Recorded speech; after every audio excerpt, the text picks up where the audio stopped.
Assalamualaikum.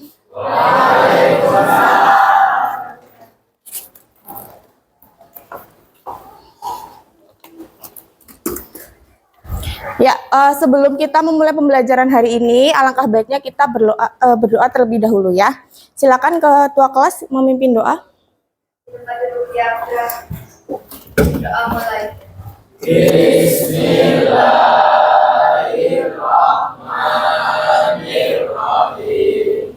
Raditu billahi rabban wa bil islami dinan wa bi Muhammadin nabiyya wa rasulah. Rabbi zidni ilma warzuqni fahma. Amin.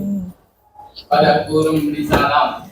Assalamualaikum warahmatullahi wabarakatuh. Ya, waalaikumsalam warahmatullahi wabarakatuh. Bagaimana kabarnya hari ini? Alhamdulillah sehat. Sehat ya. Bagaimana perasaannya hari ini? Senang. Dari nomor 1 sampai 5, kalian di nomor berapa senangnya? 100. Berarti sangat bersemangat ya. Tentunya sudah siap ya untuk menerima pembelajaran hari ini ya. Siap. Ya, sebelum kita mulai, Ibu akan presensi terlebih dahulu ya untuk mengecek kehadiran kalian hari ini. Ahmad Fahri, hadir. Almer, Alvino, Asda, Aziza, Dwi Anggara, Fahri, Faid. Ya, alhamdulillah. Hari ini kelas 10-4 semuanya masuk sekolah ya. Oke, semuanya dalam keadaan sehat. Alhamdulillah kita bisa berkumpul kembali ya di kelas ini. Oke, sebelum kita memulai pembelajaran, memulai materi, Ibu ingin kalian melihat kondisi laci kalian. Ya, kira-kira ada sampah atau tidak. Kalau tidak ada, kita bisa lanjutkan ya. Aman ya? Aman. Oke, sudah bersih semua.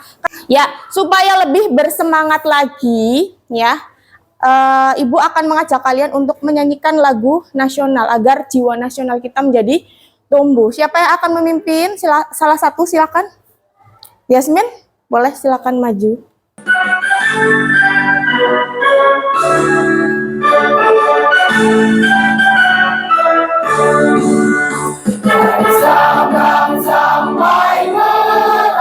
Oke, sebelum kita mengenal materi apa yang nanti akan kita pelajari, ya di sini Ibu akan membuat kesepakatan kelas terlebih dahulu, ya. Bisa dibaca di layar ya. Di sini Ibu sudah membuat 4 poin untuk kesepakatan kelas kita hari ini. Yang pertama adalah kalian tidak boleh menggunakan handphone ya kalau Bu Monika belum menyuruh kalian untuk membuka handphone. Nanti ada waktunya ya di tengah-tengah pembelajaran untuk mencari atau untuk dalam proses diskusi ya. Bu Monika akan menunjukkan dulu ya, memberitahu kalian mengenai tujuan pembelajaran kita hari ini. Yang pertama adalah nanti kalian harus bisa menjelaskan proses masuknya dan pengaruh agama Hindu-Buddha di Indonesia. Kemudian mendeskripsikan terbentuknya jaringan awal perdagangan di Indonesia yang nanti akan berkaitan dengan terbentuknya kerajaan Hindu dan Buddha di Indonesia. Kemudian nanti kalian harus bisa mengidentifikasi. Wah, mengidentifikasi nih berarti kalian harus cermat di sini ya. Mengidentifikasi kerajaan-kerajaan Hindu-Buddha yang ada di Indonesia beserta dengan warisan budayanya atau peninggalan-peninggalan bersejarahnya. Oke, sebelum kita lanjut ya, silakan sekarang Bu Monika minta kalian mengeluarkan handphone masing-masing. Handphone masing-masing, kemudian dibuka aplikasi scan barcode. Sudah? Nah, silakan men-scan barcode yang ada di depan. Sudah tampilannya sudah berbentuk pertanyaan? Ya, sudah, silakan dikerjakan. Ya, itu soalnya ada yang berbentuk multiple choice atau ABC-an ya, pilihan ganda, ada yang bentuknya drag and down. Jadi kalau misalnya nanti muncul kotak jawaban, kalian tinggal drag aja, digeser, ya. Ya, mungkin ada yang belum paham. Waktunya sudah habis, ya. Bagaimana pertanyaan tadi, pretest tadi? Susah atau enggak? Beberapa ada yang sudah dipelajari ya, sudah pernah tahu ya. Sudah pernah dipelajari, sudah tahu jawabannya. Kira-kira dari 8 soal itu tadi kalian benar berapa? Benar 6, berarti salah 2 tok ya. Yang lain? Benar 6, benar 5. Ada yang benar cuma 1? Ada? Ibu harap nggak ada nih. Nggak ada ya? Nggak ada, oke. Nah, sebelum kita lanjut, minggu kemarin kan kita sudah belajar mengenai masuknya agama Hindu dan Buddha di Indonesia. Lahirnya ya, masuknya baru nanti kita akan bahas ini ya. Lahirnya agama Hindu dan Buddha di mana?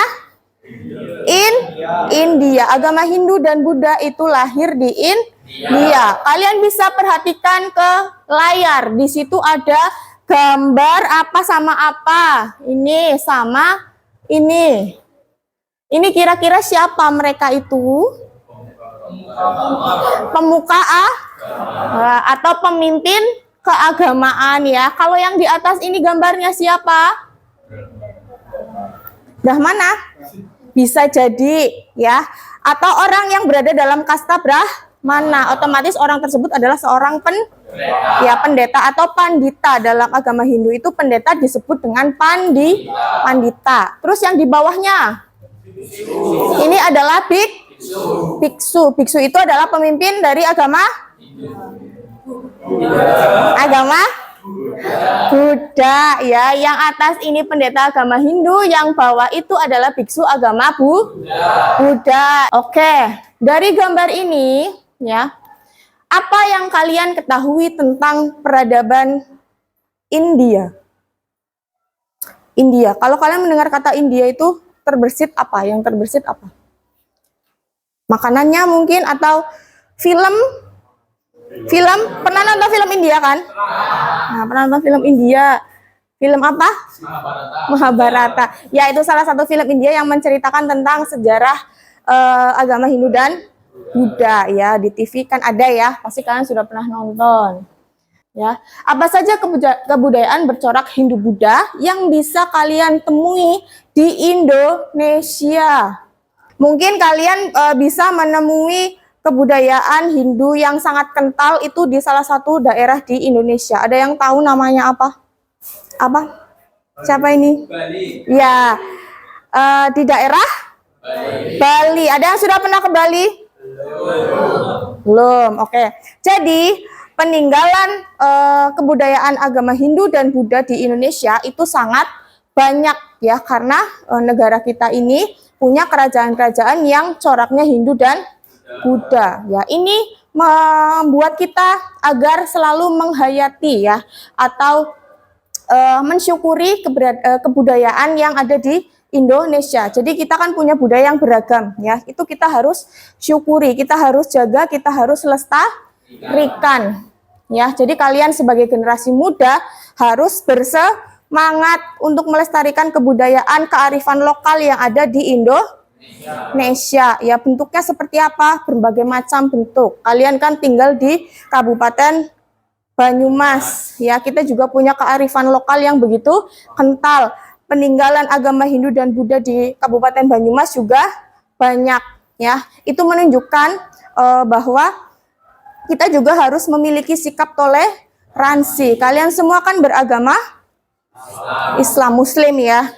Sementara di Banyumas itu terdapat mungkin lebih dari 5 agama ya. Ada 7 agama yang diakui di Indonesia, dan kita harus dituntut untuk memiliki sifat atau sikap toleransi ya. Kita harus menghargai kebudayaan dan agama yang lain selain kepercayaan kita sendiri. Nah, sebelumnya kita lihat dulu ya, kita simak dulu. Bu Monika punya video Nanti kalian cermati, didengarkan dengan seksama ya. Cara hidup yang dimiliki bersama oleh bangsa kita tidak terlepas dari pengaruh kerajaan-kerajaan yang dulu banyak dibangun di Indonesia. Kita akan membahas tentang kerajaan Hindu dan pengaruh peninggalannya bagi negara kita. Selain kaya dengan hasil sumber daya alamnya, ternyata negara kita adalah negara yang sangat kaya peninggalan-peninggalan sejarahnya loh. Ya, bagaimana video tadi menceritakan tentang apa? Menjelaskan tentang apa? Kerajaan Tarumanegara. Kerajaan Tarumanegara itu adalah salah satu kerajaan Hindu tertua di Pulau Jawa. Ya, tadi kalian sudah mengetahui di mana sih letak kerajaan Tarumanegara itu ya. Kalau kerajaan Tarumanegara itu sekarang letaknya ada di sebuah daerah yang sekarang dinamakan dengan Kota Bogor. Kita ulas dulu sedikit mengenai bagaimana cara agama Hindu dan Buddha itu bisa menyebar di Indonesia. Oke, di antaranya terdapat 1, 2, 3, dan 4 teori. Ya, teori yang pertama ya ini dikemukakan oleh siapa ini namanya? N.J. Fromm atau Nicholas Johannes Fromm ya, seorang sejarawan ya. Ini fotonya seperti ini ya, biar kalian kenal N.J. Fromm itu siapa. Teori Waisya menyatakan tentang apa?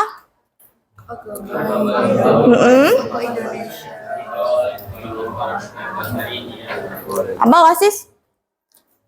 Agama? Masuk ke Indonesia, masuk dibawa oleh golongan para pedagang dari India. Ya, teori Waisya yang dikemukakan oleh N.J. Fromm itu menyatakan bahwa teori Waisya itu dibawa ke Indonesia oleh golongan pedagang. Ya, kemarin kita sudah belajar tentang agama Hindu. Dalam agama Hindu itu terdapat sebuah sistem yang dinamakan dengan sistem apa?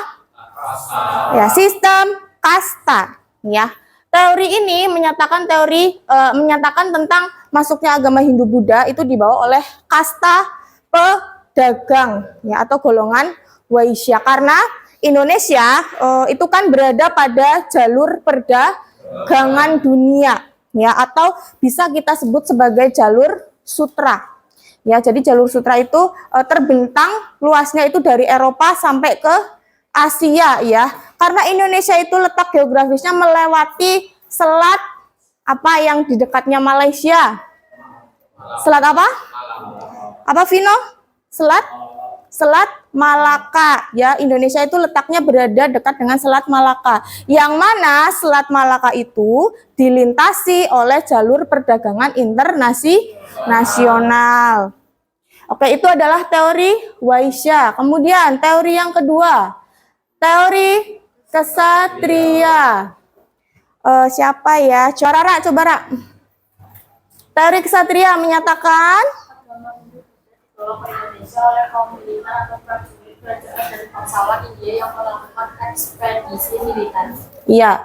Teori kesatria itu diungkapkan oleh FDK Bos ya, Frederick Bos, yang menyatakan bahwa agama Hindu dan Buddha itu dibawa ke Indonesia oleh golongan militer atau prajurit, karena di konon ya ceritanya di India itu sempat terjadi perang saudara yang mengakibatkan banyak sekali prajurit dari India itu harus bermigrasi ke daerah lain ya, karena posisi mereka itu sedang terancam dalam perang ya. Sampai pada akhirnya para prajurit ini bermigrasi kemudian menyeberangi lautan sampai ke wilayah Indonesia, dan diceritakan di Indonesia mereka itu berbaur dengan masyarakat setempat. Kemudian karena kepercayaan mereka kan sudah menganut ajaran Hindu ya, akhirnya mereka di Indonesia ini berbaur dengan masyarakat, menularkan kepercayaan mereka ya, yang mana kepercayaan Indonesia itu pada saat itu adalah animisme dan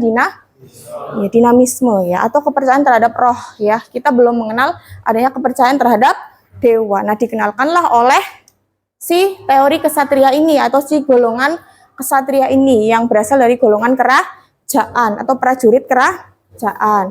Bahkan cerita lain juga ada yang menyatakan bahwa golongan kesatria ini bermigrasi ke wilayah-wilayah di Asia sebagai bentuk dari ekspedisi Liter. Kalian pasti sudah memahami ya, kalau pada masa itu politik itu kan masih monarki ya, atau kerajaan. Mereka itu masih menganut sistem ini apa ya, perluasan wilayah ya. Mereka itu masih melakukan perluasan wilayah atau ingin mengembangkan kerajaannya itu dengan cara perluasan wilayah. Nah, salah satu jalannya adalah ekspedisi militer.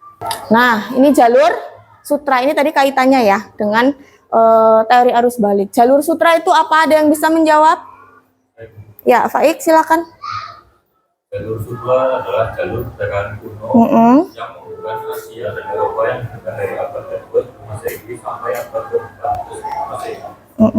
Jalur sutra membentang dari Tiongkok sampai ke Mediterania dengan populasi India, Persia, Arab, dan Italia. Jalur sutra juga menjadi sarana pertukaran seni, agama, budaya, ide, dan teknologi. Ya, jalur sutra itu adalah jalur perdagangan kuno yang sifatnya internasional. Tadi terbentang dari Tiongkok sampai dengan mana? Mediterania atau daerah Laut Tengah ya, daerah yang ke Arab-Araban gitu ya. Nah, ini diantaranya adalah kerajaan-kerajaan bercorak Hindu-Buddha yang pernah ada di Indonesia. Untuk membahasnya lebih lanjut, Ibu minta nanti kalian untuk berkelompok terdiri dari 4 anak ya, 4 orang. Boleh berkelompok sekarang, silakan. Berkelompok 4 ya. Kelompok 1 Bu Monica mulai dari sini ya. 1 2 3 4 ya.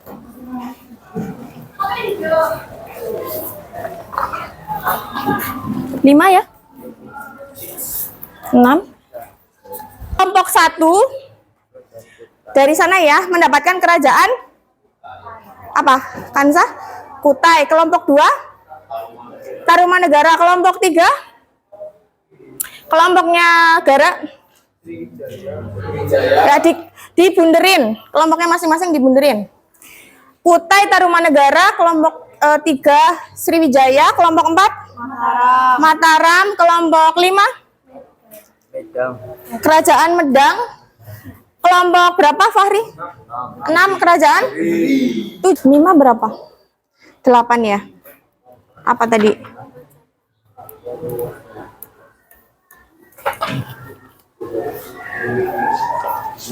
Dapat berapa Syafa?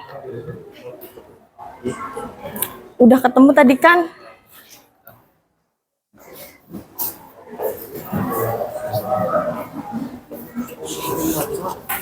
Sudah? Mataram ya. Kelompok berapa? 5? Oh, 4.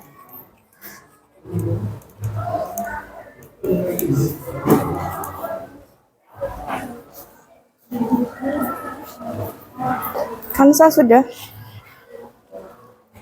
Iya.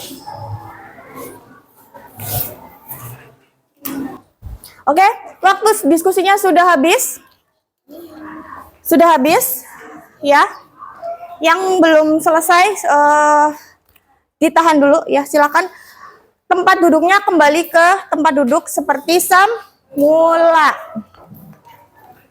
Oke, kalian tadi sudah berdiskusi ya mengenai kerajaan-kerajaan di Indonesia, kerajaan Hindu-Buddha di Indonesia. Sekarang kita untuk melemaskan otot dan otak kita ya, kita melakukan ice breaking terlebih dahulu biar kita lebih santai, lebih rileks ya. Bu Monica minta semuanya berdiri. Berdiri, ayo berdiri semuanya. Dengarkan instruksi dari Bu Monica. Dilemaskan dulu tangannya, kepalanya di ini dulu ya, dilemaskan otot-ototnya. Dengarkan instruksi dari Bu Monica ya. Kalau Bu Monica mengucapkan halo, kalian jawab hai. Kalau Bu Monica mengucapkan hai, kalian jawab halo. Oke, kita coba dulu ya. Halo. Hai. Hai, hai, halo. Halo, hai, halo. Hai, hai, hai. Oke, instruksi selanjutnya semuanya sudah bisa lah ya. Hai, halo. Oke, kita bermain games Oi dan Ea. Ya, gimana caranya? Kalau Bu Monica bilang tepuk 1, kalian pegang pundak teman sebelah kanan kalian dan sambil menjawab oi gitu. Ya. Oi gitu ya. Terus kalau Bu Monica bilang tepuk 2, kalian mencolek ini dagu tahu sambil bilang ya gitu ya. Sudah paham instruksinya? Paham? Tepuk 2. Tepuk 1. Tepuk 2. Oke.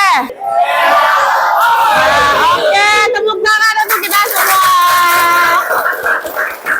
Oke, silakan duduk kembali. Ya, berarti kalian masih konsen? Nah, alhamdulillah ya. Oke, tadi kita sudah berdiskusi. Sekarang Ibu minta kalian untuk mempresentasikan hasil diskusinya. Ibu minta kepada kelompok yang sudah siap. Assalamualaikum warahmatullahi wabarakatuh. Waalaikumsalam warahmatullahi wabarakatuh. Sebelum perkenalan diri, kami dari kelompok 6 akan mempresentasikan hasil diskusi lembar kerja pusat ini. 1. Bentukan letak geografis bacaan berdiri dan berdiri terletak di tepi sungai Rantas, Jawa Timur. Ya. Nomor 2. Sebutkan pendiri kerajaan tersebut. Pendiri kerajaan berdiri yaitu Sri Samurawijaya. Nomor 3. Pada masa siapa kerajaan tersebut mengalami masa kejayaan? Kerajaan sendiri mengalami masa jaya pada masa pemerintahan Raja Jayabaya. Faktor apa saja yang menyebabkan keruntuhan kerajaan tersebut? Yang pertama, faktor adanya serangan dari kerajaan Tumapel dan kerajaan Singasari.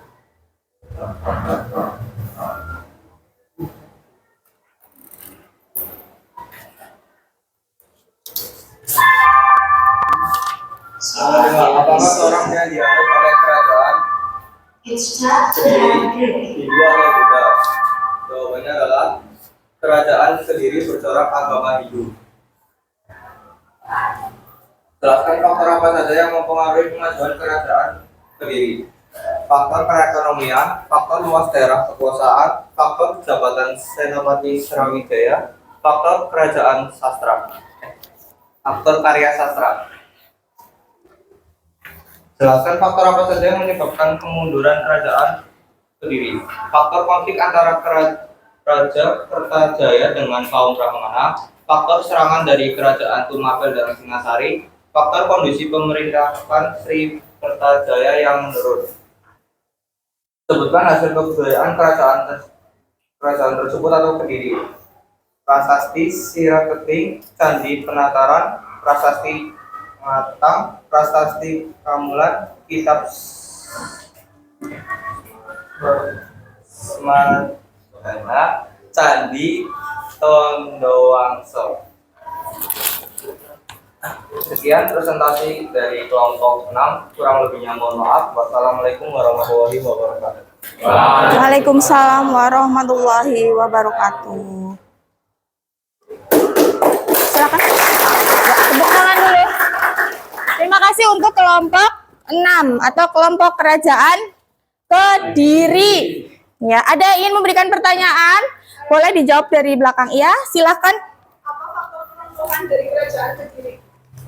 Boleh salah satu menjawab, berdiri terlebih dahulu ya. Ya, menjawab pertanyaan dari Aulia, faktor apa yang menyebabkan keruntuhan kerajaan Kediri? Yaitu adanya serangan dari kerajaan Tumapel dan kerajaan Singasari. Iya, serangan dari kerajaan Tumapel dan Singosari. Oke. Tadi kita sudah menyaksikan presentasi dari dua kelompok yang sudah maju ke depan, yaitu kelompok kerajaan Taruma, ya, dan juga kerajaan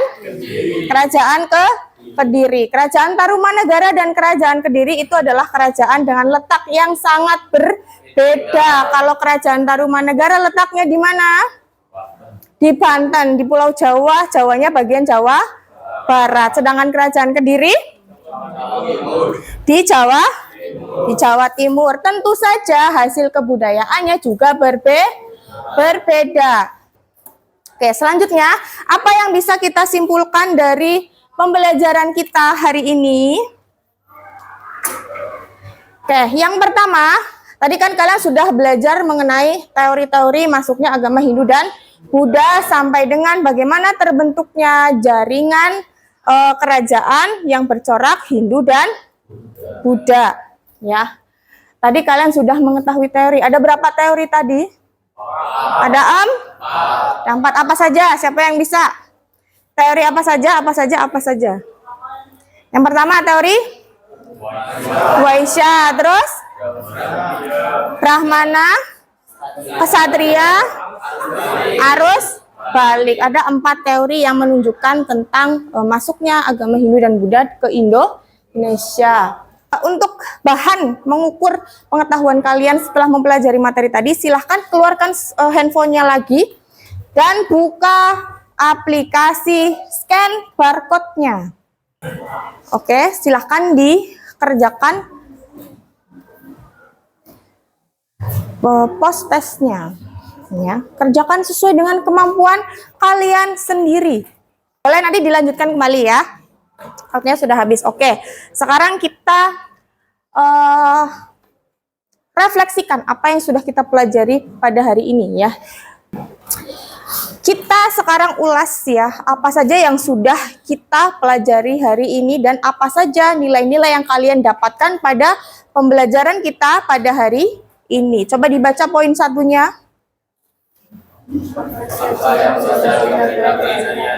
Kalian tadi sudah belajar materi apa, sudah mendapatkan informasi apa saja? Yang pertama tadi teori-teori masuknya agama Hindu dan Buddha di Indonesia. Terus kerajaan terus yang tadi dijawab Mas Faik, peninggalan jalur ekonomi internasional atau jalur sutra ya, yang membentang dari Eropa sampai dengan Asia. Jalur sutra ini juga nanti adalah sebagai cikal bakal dari perkembangan imperialisme dan kolonialisme bangsa Eropa. Kebetulan negara kita juga adalah negara yang dikolonisasi ya, kita adalah negara yang dijajah oleh bangsa Eropa. Yaitu menunjukkan bahwa negara kita ini memang sangat kaya, ya kan? Sangat kaya sumber daya alamnya, sumber daya manusianya, sehingga kita dieksploitasi pada zaman dulu ya oleh bangsa Eropa.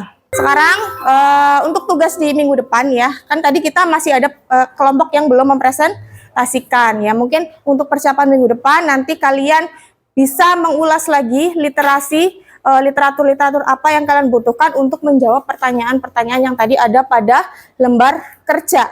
Ya, lembar kerjanya boleh kalian simpan dulu, sementara yang tadi sudah presentasi, nanti lembar kerjanya dikumpulkan ya. Oke, kemudian bagi yang sudah berpresentasi, tugas kalian adalah mempelajari materi selanjutnya, yaitu tentang bukti-bukti pengaruh Hindu-Buddha dalam masyarakat yang masih bisa kita rasakan hingga saat ini. Alhamdulillah materi hari ini kita sudah selesai. Ibu senang sekali kalian tetap berkonsentrasi sampai dengan akhir tadi ya. Kita setelah melakukan ice breaking terus presentasi, kalian masih konsentrasi. Tepuk tangan untuk kita semua. Ya, ada yang mau ditanyakan tidak? Aman ya? Cukup aman. Oke, kalau tidak ada yang ditanyakan, Bu Monika cukupkan dulu pertemuan kita di hari ini. Insya Allah kita diberikan kesehatan agar bisa bertemu di pertemuan selanjutnya. Ya, akhir kata, wassalamualaikum warahmatullahi wabarakatuh. Waalaikumsalam warahmatullahi wabarakatuh. Terima kasih.